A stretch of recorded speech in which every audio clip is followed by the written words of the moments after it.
کی قبریں ہیں وہاں، خدا کی قسم آنکھوں میں آنسو آ جاتے ہیں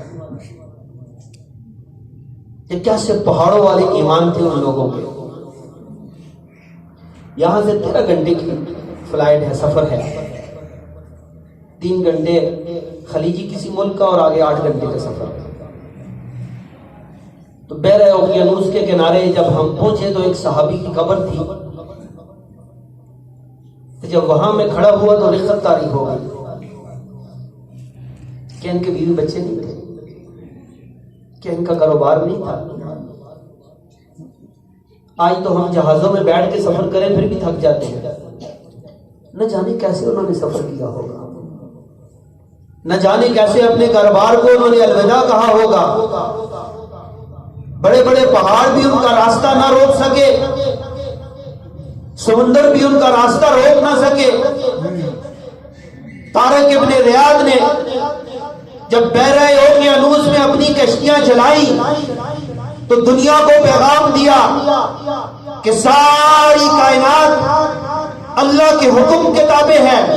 ہم نے اپنے گھروں کو چھوڑا، بیوی بچوں کو چھوڑا، ہماری خبریں اللہ کے دین کے لیے اگر بنتی ہیں بن جائیں، قیامت کی صبح اللہ کے سامنے ہم کامیاب ہوں گے کہ تیرے دین کے لیے ہم اپنا سب کچھ قربان کر آئے۔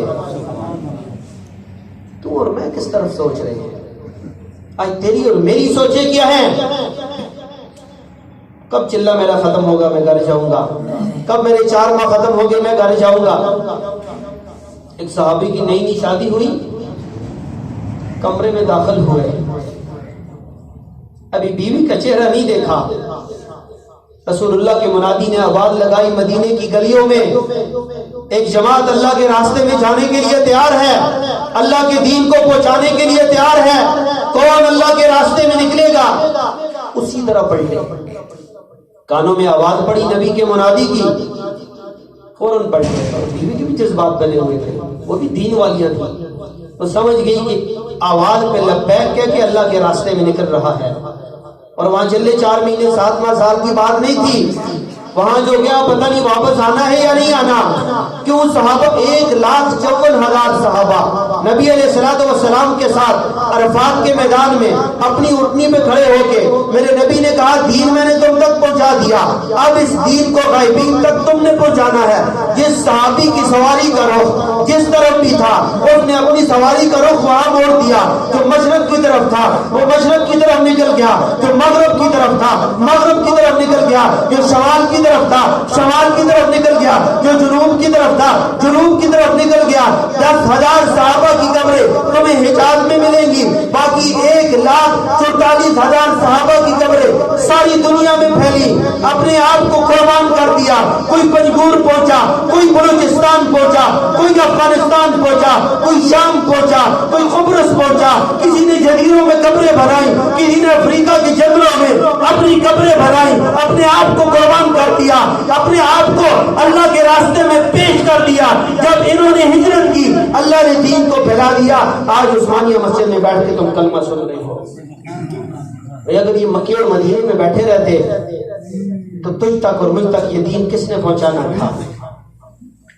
ان کو پتا تھا ہم اللہ کے راستے میں جا رہے ہیں، تو اب کیا پتا ہماری واپسی ہوگی یا نہیں ہوگی۔ بیوی نے آواز دی اللہ کے بندے پہلی رات ہے اور تو اللہ کے راستے میں جا رہا ہے، واپس آئے گا یا نہیں آئے گا؟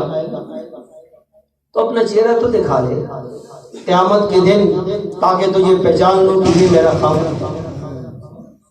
پیچھے مڑ کے نہیں دیکھا۔ اب بیوی نے قمیض پیچھے سے پکڑ لی، اب صحابی نے جب آگے دوڑ لگایا نکلنے کے لیے کہ شاید میں پیچھے مڑ کے دیکھوں، تو پہلی رات کی دلہن اپنی بیوی کو دیکھ کے میرا جذبہ شاید مانند پڑ جائے، میں شاید اللہ کے راستے میں نکلنے سے ٹھہر جاؤں، پیچھے مڑ کے نہیں دیکھا۔ جب آگے زور لگایا قمیض پھٹ گئی، اب بیوی کے ہاتھ میں قمیض کا ٹکڑا آ گیا۔ اللہ نے دل میں بات ڈالی، اس صحابی نے اپنی بیوی سے عرض کی کہ کل قیامت کے دن جس کی قمیض پیچھے سے پھٹی ہوگی سمجھ لینا یہی تیرا خاوند ہے۔ چہرہ دیکھنے کی ضرورت نہیں، کہیں میں اللہ کے راستے سے مجھے دیر نہ ہو جائے، اللہ کے راستے میں نکل گیا۔